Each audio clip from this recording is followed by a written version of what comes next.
नमस्कार. मी लायकराम चतुर्भाऊ भेंडारकर, अध्यक्ष जिल्हा परिषद गोंदिया. आपल्या सर्वांना या ठिकाणी नमस्कार. साहेब, देशामध्ये जातीय जनगणनेची खूप मोठी डिमांड होती मागील काही वर्षापासून आणि काँग्रेस पक्षानं स्वतःच्या घोषणापत्रामध्ये याचा उल्लेख केला होता. राहुल गांधी काँग्रेस नेते हे लगातार या विषयावर बोलत होते. प्रधानमंत्री नरेंद्र मोदी साहेबांनी कॅबिनेटच्या बैठकीमध्ये या प्रस्तावावर मान्यता दिलेली आहे. काय तुमची पहिली प्रतिक्रिया?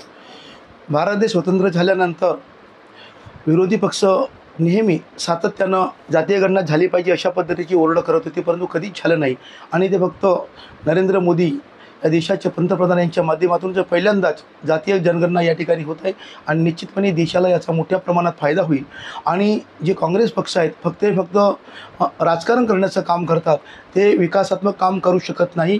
आणि जो महत्त्वाचा पाऊल आहे हा देशाचे पंतप्रधान सन्माननीय नरेंद्रभाई मोदी यांनी उचललेला आहे आणि निश्चितपणे देशाला याचा फायदा होईल.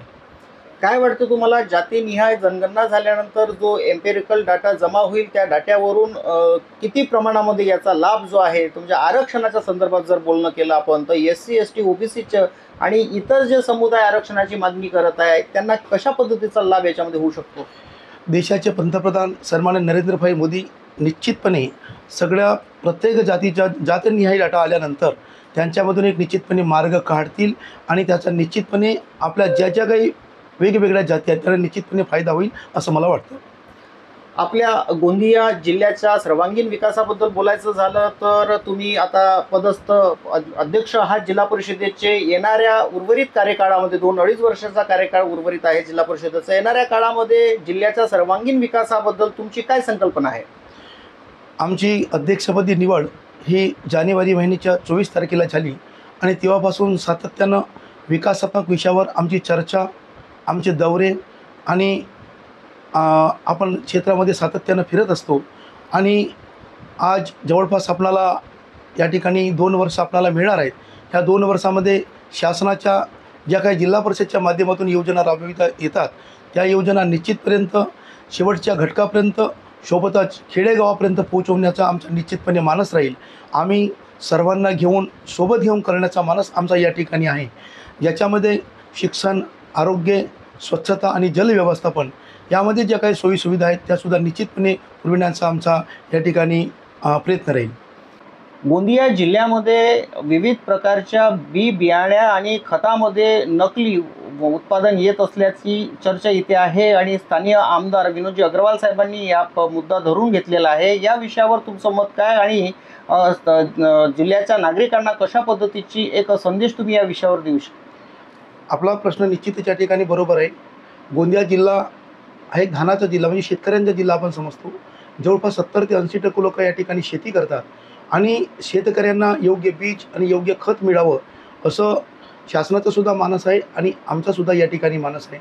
शासनाच्या माध्यमातून बियाणं वाटप करण्याचं आणि पुरवठा करण्याचं काम या ठिकाणी सातत्यानं होत आहे.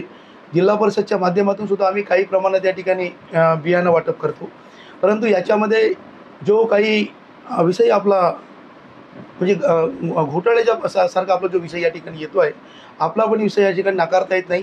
परंतु निश्चितपणे आमचं लक्ष राहील जिल्हा परिषदच्या माध्यमातून जे काही आमचे अधिकारी आहेत त्या अधिकारी वर्गांना आणि प्रशासनाला आमच्या निश्चितपणे या ठिकाणी सूचना राहतील आणि समोरच्या येणाऱ्या काळात कोणत्याही प्रकारचा शेतकऱ्यावर अन्याय होणार नाही, कोणत्याही प्रकारचं बोगस बियाणं किंवा बोगस खत या ठिकाणी वितरित होणार नाही अशा पद्धतीच्या सूचना आणि आमचे निर्देश त्यांना या ठिकाणी आम्ही देणार आहोत. बोगस बी आणि बोगस खताच्या बाबतीत जर बोलायला गेलं तर शेतकरी सुद्धा जो आहे हे ओळखू शकत नाही. तर शेतकऱ्यासाठी असं काही प्रशिक्षण म्हणजे असं काही आपण समोर विचार आहे का? प्रशिक्षण कॅम्प या ठिकाणी लावता येणार नाही, परंतु जर तशा पद्धतीची जर प्रोसेस असेल तर आपण बघून घेऊ.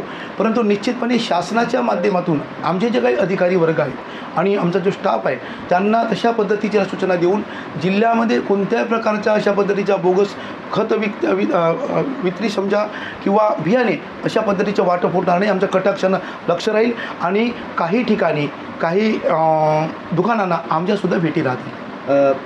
आपल्या या कार्यकाळामध्ये मागील कार्यकाळामध्ये पूर्ण जो काळ आहे 5 वर्षात त्यात झेडपीतर्फे खूप सारे कामं होत आहेत, पण विरोधी जे आहे ते नेहमी कोणत्याही विकास कामाला ताशेर उडत आहे.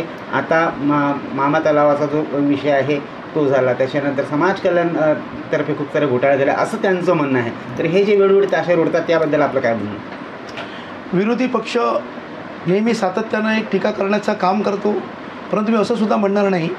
विरोधी पक्षाने सुद्धा एक चांगल्या पद्धतीची बजवावी, कारण की हा लोकशाही प्रधान देश आहे. जिल्हा परिषदेमध्ये सुद्धा विरोधी पक्ष आहे आणि सत्ताधारी पक्ष आहे. जोपर्यंत विरोधी पक्ष एक सक्षम काम करणार नाही, तोपर्यंत सत्ताधारी पक्षसुद्धा एक चांगल्या पद्धतीचं काम करणार आहे असं माझं मत आहे. परंतु विरोध हे विरोधासारखं असावं, ज्या ठिकाणी कोणत्याही प्रकारचा एखादी घोटाळा किंवा अडचण नाही, त्या ठिकाणी सातत्याने एखादा विषय लावून घेणे हे सुद्धा या ठिकाणी योग्य होणार नाही आणि बरोबर नाही. परंतु ज्या ठिकाणी विरोध झाला पाहिजे अशा ठिकाणी विरोध निश्चितपणे विरोधी पक्षांनी केला पाहिजे. त्यालासुद्धा आम्ही एक सत्ताधारी म्हणून निश्चितपणे न्याय देण्याचा या ठिकाणी प्रयत्न करू आणि सगळ्यांना एक समन्वयाच्या माध्यमातून चालण्याचा आमचा या ठिकाणी मानस राहील. अशा पद्धतीचं काम जिल्हा परिषदेच्या माध्यमातून झालं पाहिजे असं माझं वैयक्तिक मत आहे.